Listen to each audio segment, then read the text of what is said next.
গণমাধ্যমে কথা বলছেন মির্জা আব্বাসের স্ত্রী। আমরা এখন সরাসরি সেখানে যুক্ত হচ্ছি। বললাম যে আপনি এই জিনিসটা মানে সলিউশন না করে আপনি চলে যাচ্ছেন, তাহলে এটা কি হবে? তখন উনি বললেন যে আমি কিছুক্ষণ পরে আবার আসছি। তখন উনি চলে গেলেন, আর আসলেন না। তখন আমি প্রিজাইডিং অফিসারকে বললাম যে আপনি এখন কি ডিসিশন নেবেন।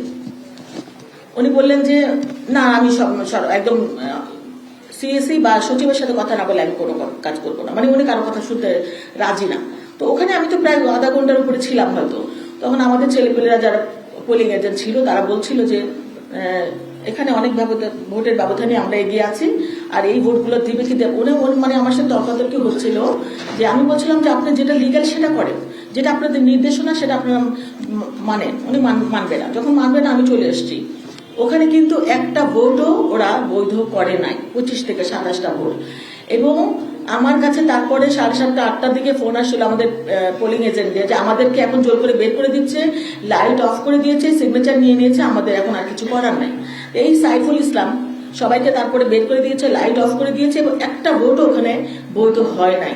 তো যেটা সোশ্যাল মিডিয়ায় ছড়াচ্ছে যে আমি যাওয়ার পর ভোটগুলা বৈধ হয়েছে আর তারপরে মির্জা আব্বাস নির্বাচিত হয়েছে, এটা ঠিক নয়। আমি আমি আমি মানে ভেবেছিলাম না, ভাবছি মানে এটা নিয়ে যে আপনাদের সাথে কথা বলতে হবে, এটা আমি আশা করি নাই। কিন্তু কালকে যখন আমি ওই চ্যানেল আই নিউজটা আমি মানে সংবাদপত্র ওনার কথা যখন শুনলাম,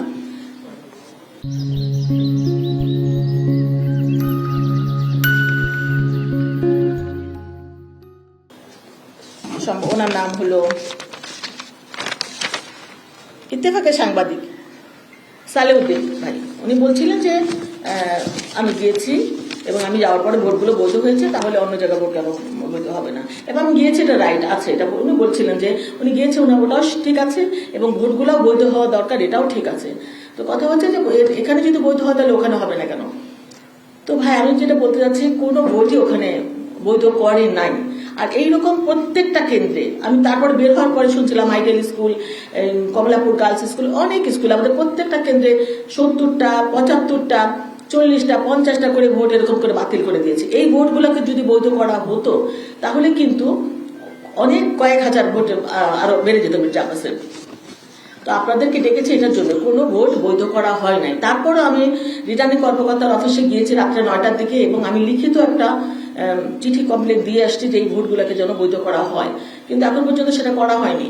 তো আমি তো সেটা নিয়ে কথা বলতে দরকার হবে এটা আমি ভাবি নাই, কিন্তু কালকে রাতে যখন এটা দেখলাম, এত বড় বড় সাংবাদিক যারা, আপনারা সাংবাদিকরা, আপনারা তো ভুল করতে পারেন না। আপনাদের উপরে দেশ জাতি তাকিয়ে আছে, আমরাও তাকিয়ে আছি। আমরা ভুল করবো, আপনারা সেটা ধরে দিবেন। এখন আপনাদের ভুল যদি আমাদের ধরিয়ে দিতে হয়, সেটা তো আমাদের জন্য অনেক